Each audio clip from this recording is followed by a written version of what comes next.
Assalamualaikum. Hari ini saya akan membentangkan tentang bahagian pengenalan. Pulau Batu Putih atau dikenali sebagai Pedra Blanca oleh Singapura merupakan sebuah pulau yang menjadi rebutan dan dituntut oleh Malaysia dan Singapura. Keluasan Pulau Batu Putih ini cuma seluas padang bola. Kedudukan Pulau Batu Putih yang strategik menjadi penyebab berlakunya pertikaian di antara Malaysia dan Singapura. Seterusnya, saya menyerahkan kepada rakan saya untuk menyambung perbentangan bahagian pendahuluan. Sekian, terima kasih. Seterusnya, saya akan menyambung bahagian pendahuluan. Malaysia dan Singapura mencapai persetujuan untuk mengemukakan tuntutan masing-masing ke atas Pulau Batu Putih kepada Mahkamah Keadilan Antarabangsa. Perjanjian mengenai perkara tersebut termeterai di Wisma Putra, Putrajaya pada 6 Februari 2003. Menteri Luar bagi kedua-dua negara memberikan persetujuan bahawa apa jua keputusan yang bakal diumumkan mestilah menerimanya dengan hati yang terbuka. Sekian, terima kasih. Kepentingan Pulau Batu Putih. Pulau Batu Putih merupakan kawasan yang strategik. Pulau Batu Putih terletak di jalan utama antara timur dan barat yang melalui Selat Melaka dan Laut Cina Selatan. Ini membolehkannya menjadi batu penanda wilayah marin kepada sempadan negara. Seterusnya, pemantauan 24 jam dapat dilakukan terhadap keluar masuk aset maritim termasuklah Tentera Laut Diraja Malaysia, dan Malaysia juga boleh meletakkan peranti elektronik dan radar berkuasa tinggi dari lokasi rumah api untuk kawal aktiviti pelayaran. Pulau Batu Putih adalah suatu kawasan laluan utama pelayaran perdagangan yang dilalui banyak negara seperti Malaysia, Vietnam, Indonesia, Brunei Darussalam, Filipina dan China. Tidak kecuali Singapura yang juga memiliki wilayah maritim yang kecil di Laut Cina Selatan menerusi Pulau Batu Putih. Faktor geografi dan ekonomi ini telah menyebabkan Pulau Batu Putih menjadi rebutan negara pesisir. Pulau Batu Putih merupakan nadi perdagangan dan perkabutan antarabangsa berdasarkan kepada kedudukannya di tengah-tengah laluan utama antara timur dan barat. Kepentingan lain adalah sumber ekonomi bagi nelayan. Ini kerana kawasan Pulau Batu Putih merupakan kawasan lubuk emas untuk menangkap ikan. Seterusnya, Pulau Batu Putih dijadikan sebagai tempat berteduh untuk nelayan ketika nelayan Malaysia menghadapi ombak besar dan ribut. Dan akhir sekali, Pulau Batu Putih juga menempatkan rumah api Horsford untuk memudahkan laluan kapal melalui perairan tersebut dengan selamat. Seperti yang kita sudah sedia maklum, Pulau Batu Putih mempunyai banyak kepentingan.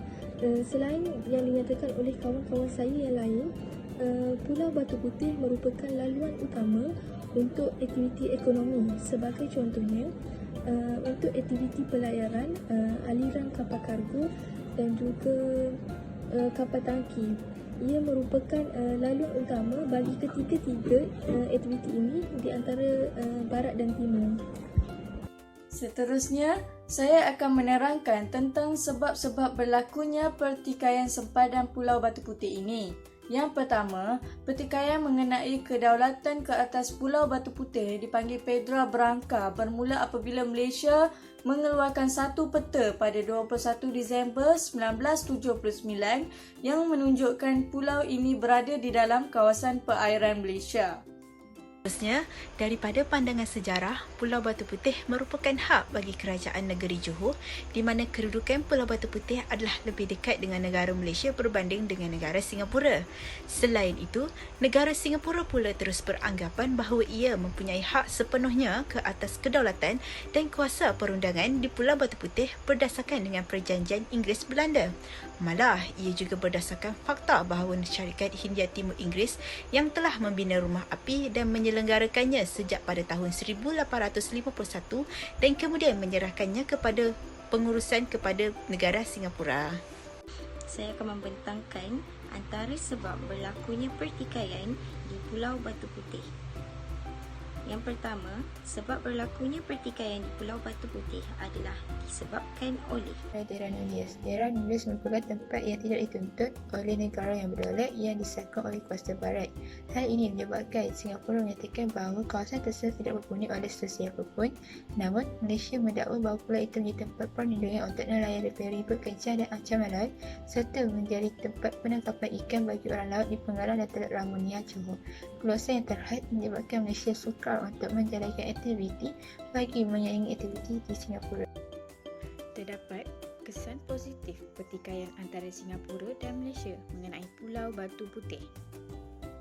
Kesan yang pertama dapat mengekalkan dan meningkatkan keamanan, keselamatan dan kestabilan dan seterusnya, memperkukuhkan nilai yang berorientasikan keamanan Malaysia dengan Singapura.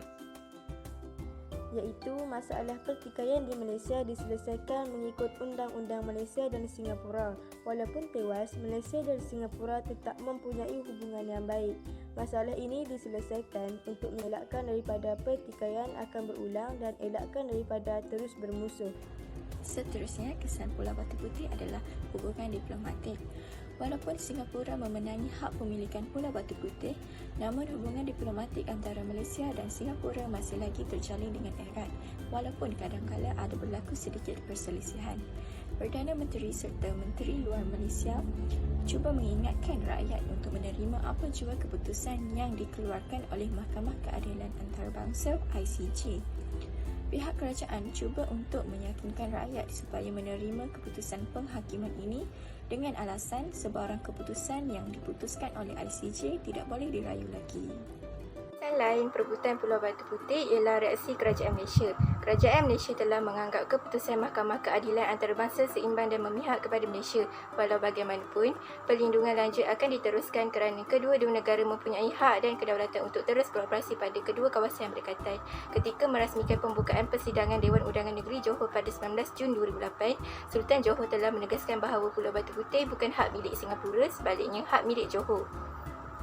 Kesan negatif iaitu sepadan maritim. Sejak 1986, nelayan Johor dan Singapura dihalang untuk mendekati dan menangkap ikan di kawasan perairan Pulau Batu Putih kerana tidak membenarkan sesiapa untuk memasukinya. Malaysia dan Singapura masih belum lagi menyelesaikan tuntutan bertindih di kawasan perairan sekitar Batu Putih dan Batuan Tengah.